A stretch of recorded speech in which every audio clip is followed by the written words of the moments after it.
back to Calm and Chaos. I have with me Meaghan O'Connor, and she is a counselor at the Oxford Counseling and Wellness Center. And today we're going to be having a conversation about how to choose your focus and observe your thoughts rather than be in them. So welcome. Thank you. I'm happy to be here. Well, thanks for coming.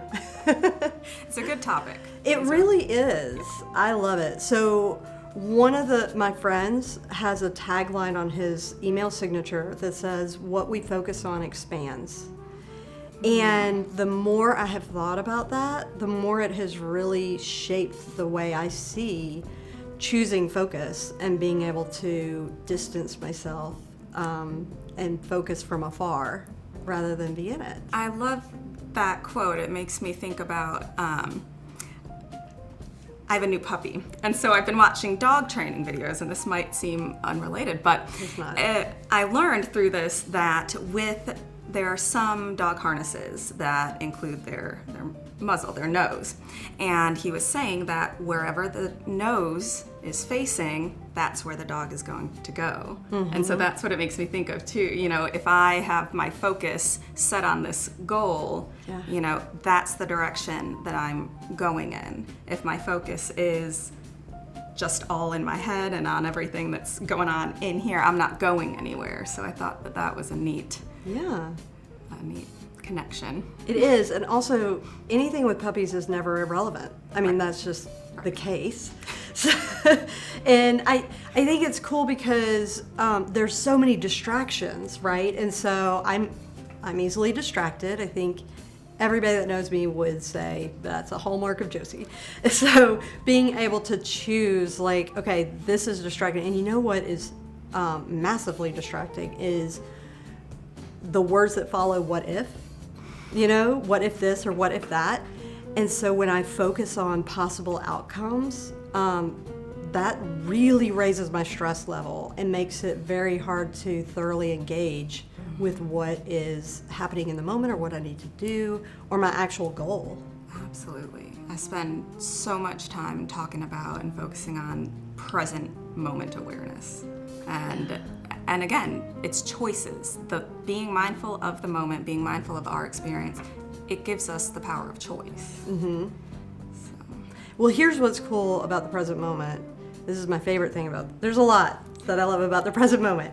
First of all, it's all we actually tangibly have, but anxiety and stress cannot live in the present moment. Like we say, I am anxious or I am stressed out, but that's actually kind of not true because it can't live if you are here, if you are where you are, if you are, as one of our coaches, Mike Bianco says, where your feet are.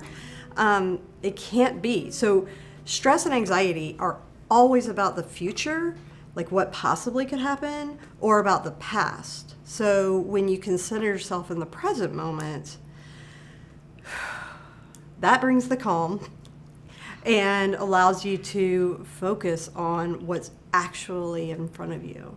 Well, Coach Bianco and I have that in common. I actually put a little twist on it, and I usually ask people to be where their butts are.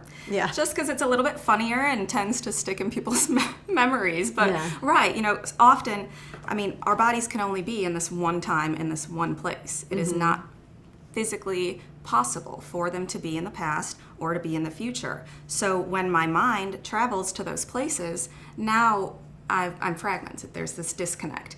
I can't do anything about those times. And so there's automatic conflict. The only situation that I have control over, which it's still a minimal amount of control, but more control over past and future is right now. There's actually, are you familiar with the essay The Station by Robert J. Hastings? Yes, that regret and fear are twin thieves who rob us of today. Yes, regret over yesterday and fear of tomorrow. Yeah. So you think that one key way to be in the present while you're having all these thoughts about the future or the past is to distance yourself and observe those thoughts, because you are observing in the present all those thoughts that are out there about the future or the past. Yes, this is a skill, I think it's a DBT skill, actually. So often we are so fused with the thoughts that they become our identity, right? And so then that's very hard to grapple with. I mean, if that's the identity, now I'm fighting myself, or I'm having to, it's just very sticky and fused. And so one way to start kind of creating some distance between the thinker and the thought is, I notice I'm having the thought that. And so the example that I use a lot is, I have a bad habit of not filling up my gas tank. And so when that little light comes on, it's really easy for the automatic thought to be like, oh my gosh, I'm so stupid. I can't believe I forgot again. And I mean, that can just spiral. And so taking that, if I say I'm stupid, well, now all of a sudden Meaghan's not there. Meaghan doesn't exist. It's just stupid. My identity's gone. And it's stressful if you see yourself as incompetent. Right, and exactly, because then that just snowballs into other things, and then it's a cycle that we just keep repeating. And so if I can catch that, and I can notice it, and I can say, okay, Meaghan, the thinker, I am noticing that I'm having this thought come up that says I'm stupid. And now from there, I can do something with it. If it's so fused to me that I don't even have an identity, well, guess I'm just stuck being stupid. There's nothing I can do, And so just noting, I notice that I, the thinker, am having this thought. That's something that I will say a lot. You're the thinker of the thoughts, the feeler of the feelings, not the thoughts and feelings themselves. Yeah, so a really practical exercise I often have people do is to have them close their eyes. So close your eyes and imagine punching yourself really hard in the face, like several times. So go ahead and do that. Okay, but why didn't you do it? You know the answer. Because you are not your thoughts. Yes. You are the thinker having that thought, but they don't have to be real. They don't have to be true. Yes. Because you clearly did not, although that would have been really entertaining. I mean, yeah, it would have made for a good clip, but. Right?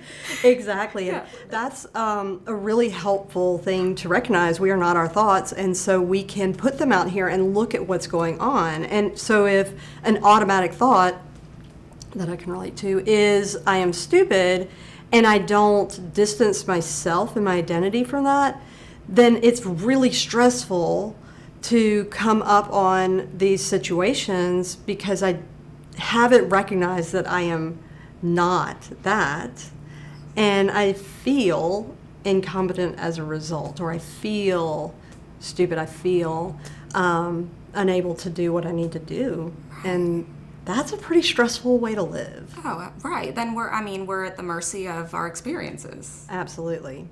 If that's it, if every experience that I have alone determines my mood and how I feel about myself, then...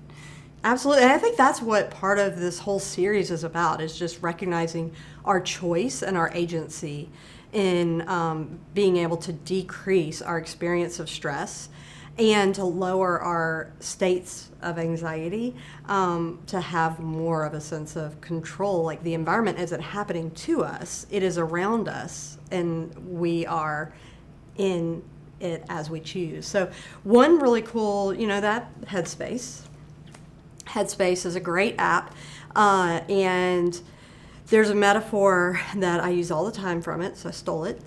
And it's this idea of sitting on a bench watching cars go by on a really busy highway.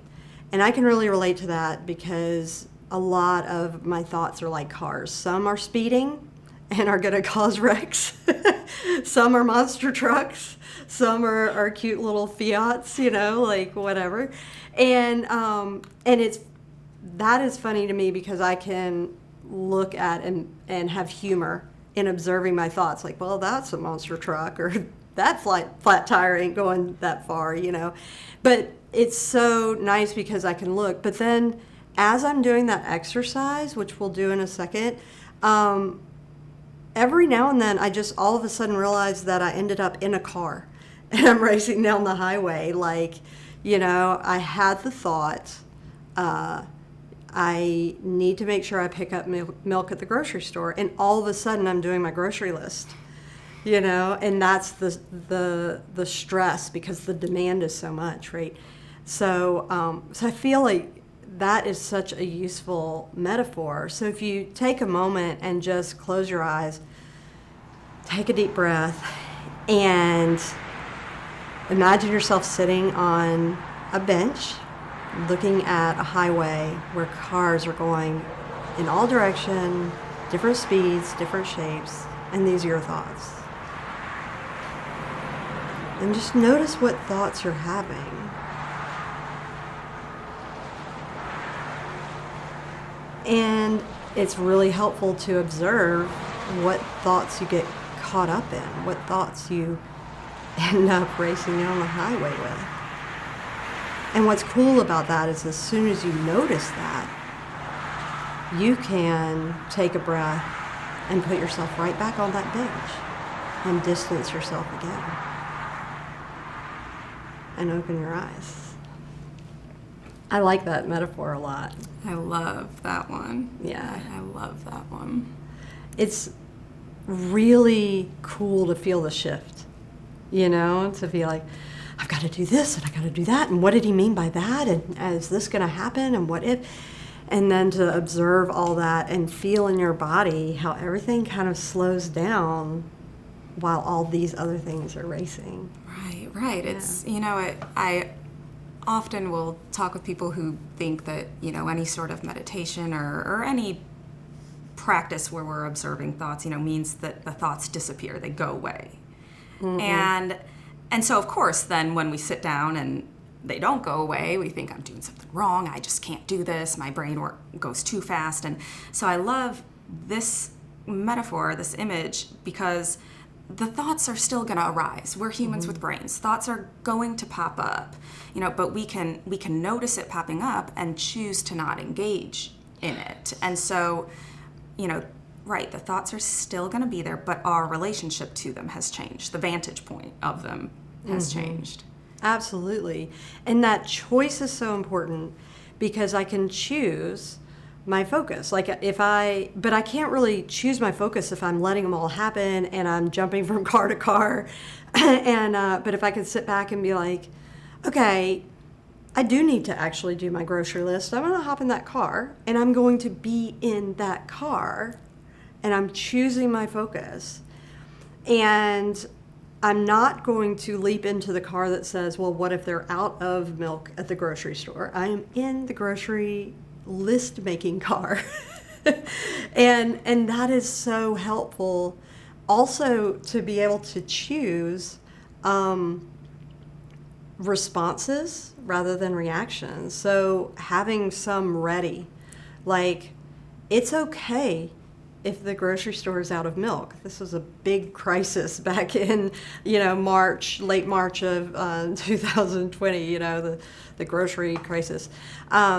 So being able to say, like, I'm going to choose to respond with, it will be okay, or I have everything I need, or I am capable, it's one of my favorites, to remind myself that I'm resourceful, I can figure it out. Like, there's still cows and farms, I can figure it out.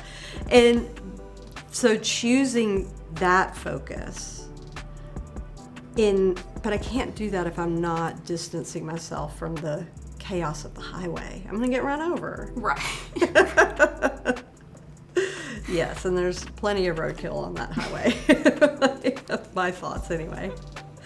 Well, this has been really helpful, and I really appreciate your time. Oh, well, thank you. This has been great. It's like one of my favorite topics. Well, there we go. Absolutely. So take some time, especially in those moments of stress, to sit, breathe, get your bench, distance yourself, and choose where you want to focus on, but make sure that it's in the present and that it's in a way where you can sit back and feel the calm.